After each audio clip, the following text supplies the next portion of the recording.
Hello students and parents and carers. I thought I probably needed to catch up with everybody again via a video message. There's a lot been going on and I've got a few notes that I want to refer to today, so just excuse me if I glance down from time to time. I think there's some really important information to go through and I want to make sure that I don't miss anything.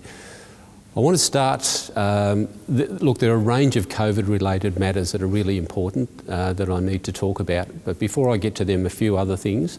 First of all, regarding 2021.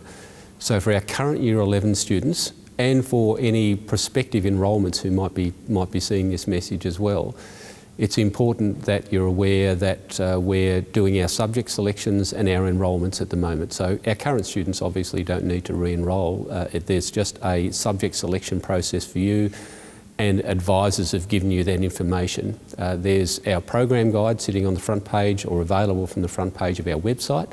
That'll provide you with information about all the subjects we offer and what you may choose from. And there's also a tab there for enrolments. So if you're interested in enrolment and you're looking at this video message, then click there on the enrolments tab and you'll find everything that you need to be able to support you. We're also headed, as the year moves along, we creep closer and closer towards exams at the end of the year. And we've been really fortunate to receive some financial support through the state government, as all regional government schools have, to financially support students with exam revision opportunities. So I know that our students have been surveyed and we've got a lot of feedback from students around what they would like, and they're really inclined towards wanting some progressive support rather than, or in addition to just the big summary, half-day revision lectures that we might do close to the exams. So we're putting together a package of that support for students at the moment, and we'll come back out to you soon with details about what that looks like. And I think we'll be in a really fortunate position of being able to significantly subsidise or perhaps provide free access to a whole range of those revision opportunities. So please be aware of that and keep your eye out for that opportunity.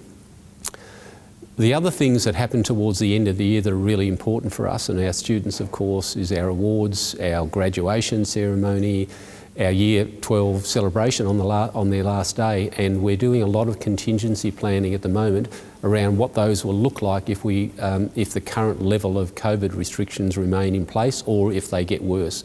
So we're doing that planning. I just want to reassure you we're determined that we'll provide some opportunity for those events. What that looks like, we're just not really sure at the moment.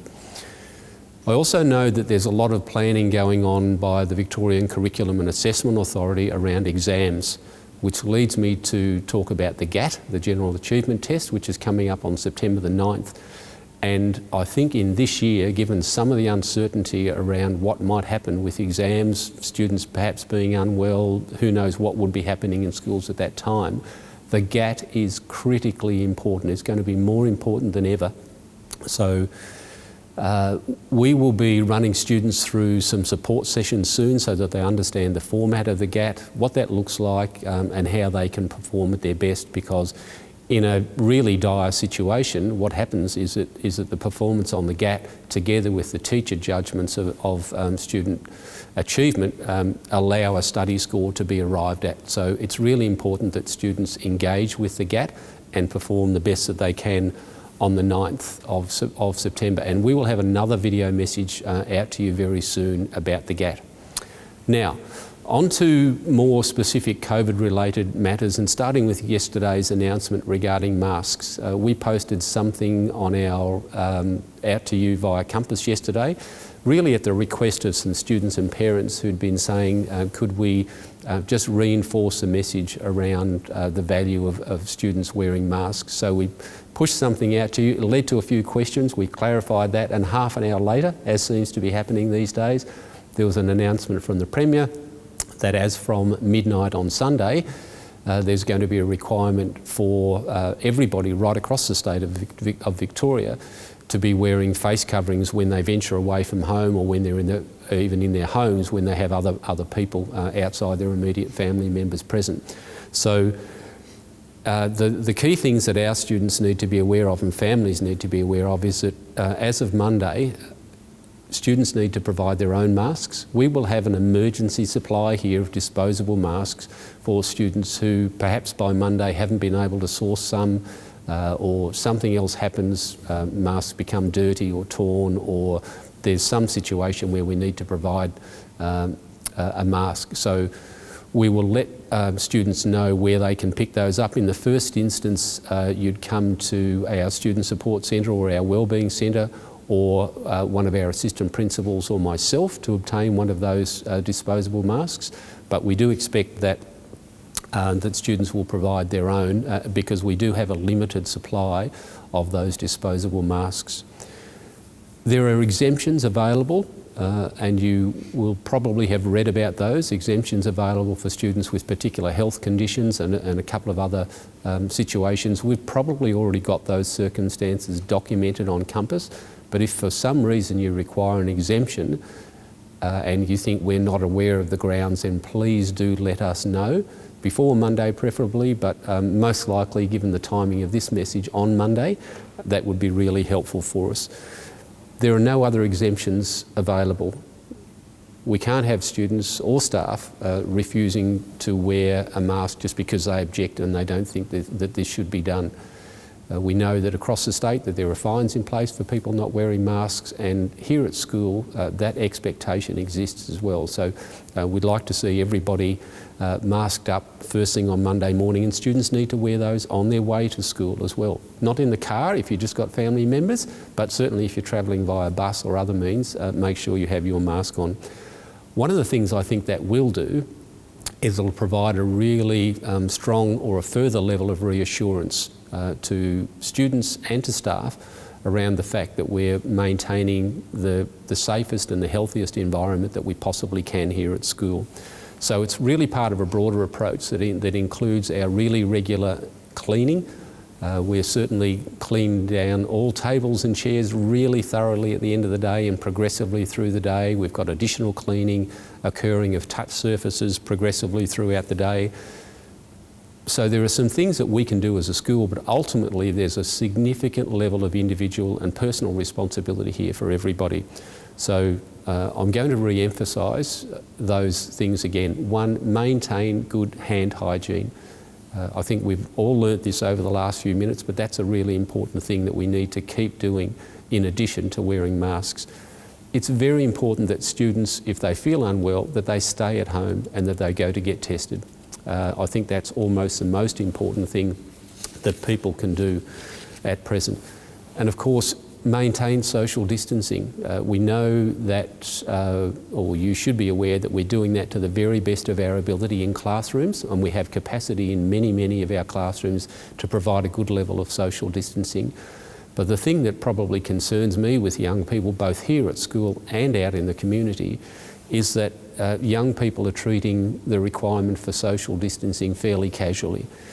And I don't think that young people are necessarily doing it of their own accord. We remind them when they head out into the yard, but we really need students to step up there, and encouragement and support from home, I think, is probably needed as well, and we'd really appreciate that.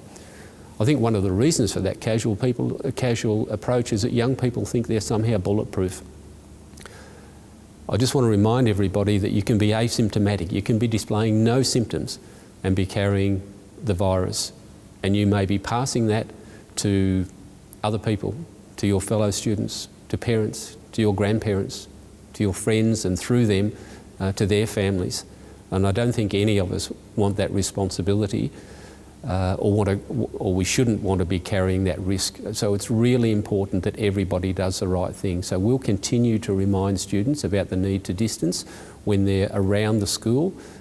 We can manage it in classrooms, but once students move beyond, we're finding that more difficult, and so we really do need students to accept a lot of that or some of that responsibility themselves. I think the need for all of this has been highlighted in recent days because, of course, we've got a growing number of local COVID cases and some local school closures. I have to say I was fairly disturbed to read some comments from representatives of Bendigo Health yesterday evening that indicated that in some of the cases, local cases that we've got, we've had people who have had symptoms been tested and during that whole time been moving around our community and clearly exposing others to risk. So I do want to remind everybody of the point that I made before, that if you feel unwell, you isolate and you get tested and you remain isolated until you get a clear test result. I think all of those things are really important. We have some students in isolation at home at the moment. There was a confirmed case in another school of a student who travelled on a country bus, and we've had to advise those students at the moment that they should remain at home. We've been in contact with all of those families, so they'll know their circumstances. We're not sure whether they're actually defined as a close contact, but those students will remain in isolation at home until they get some further advice through health authorities, or ultimately perhaps from us if we get the all clear and we're told that they don't need to isolate further. There's no need for those families to be isolating, we're told, but certainly for those students. So I think all of that brings home to us the fact that this is all now a lot closer for us than it's been in the past. Doesn't mean that we can't provide the safest environment that we possibly can here, and that we're not providing a safe environment, but everybody needs to do their part. That current level of concern, however, is not a reason for students to be absent from school. Students should be here and they should feel safe in being here. And as I said earlier, I think the use of masks is going to further enhance the safety of the environment that we're providing here at school. So we will have students away because they're ill and they're waiting to be tested. We know that. We've got staff in that situation as well. So we have a few more people away than normal, but there is no other reason to be away other than those and the other normal general reasons why people might be away from school. If you're a student and you're away from school, then the best way to access work is via Campus. Teachers will be posting work that they're doing in class up onto Campus.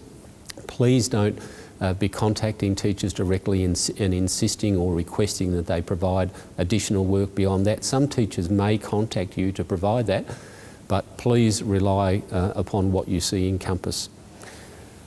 We are, as I think many schools will be, and we've been doing it over the last couple of weeks, doing some level of contingency planning for what a school closure might look like at Bendigo Senior Secondary College. So I've certainly been speaking to my colleagues in other parts of the state about what the school closures look like for them, and so we have some understanding of that process and we know how that would work. And it's really important that that we have that knowledge, because we need to be prepared in the event that that happens. We hope it doesn't, but if it does, then we need to be prepared. And there are things that teachers will be doing, such as making sure they've got the resources and their laptops at home, because if we have to close for a period of time to allow cleaning of the school to occur, to allow any tracing of close contacts to occur, then in a very short period of time we'll swing into a period of remote learning again. And it'll be important that teachers have the resources and also that students have the resources that they need. So at the moment, I'm encouraging students to take home with them anything that they might need if we had to move back into remote learning. So a laptop, whatever device you're using, textbooks, books. We did this as we headed towards the previous period of remote learning when we could see that coming. And I think that's wise for us to do to be doing at the moment. In the event that there was a school closure, you'll receive some correspondence from me. It'll come through me from the Education Department to you, advising of a closure and the length of that closure and that when things will occur. And then there's some work that occurs through health authorities. I understand locally that would be Bendigo Health doing some contact tracing through students, and we would want to support them in whatever way we could with that work, because we think it's really important that we get things moving and that there are no delays in communication. So if that occurs, we will do our very best to communicate with you. And I think it's important that at the moment that you're checking email, that you're checking Campus regularly, stay in touch. Any key messages will come through our website and through other means as well. So there's a lot to take in. I'm really conscious that in passing on these messages that I don't want to alarm people. I don't want people to be more concerned than they need to be, but we need to be realistic about the environment that we're in. So we want everybody here, we want our teachers here, we want our students here, and we want learning to continue, and we're doing the very best that we can to provide a really safe environment for that to occur. But we need to prepare for what may happen if we have a confirmed case in our school. So if we all do our part, then we manage and we'll manage it really well. I want to thank you for your time. I appreciate that it's taken a few minutes out of your day to listen to the message. I hope there's something here that's important for you.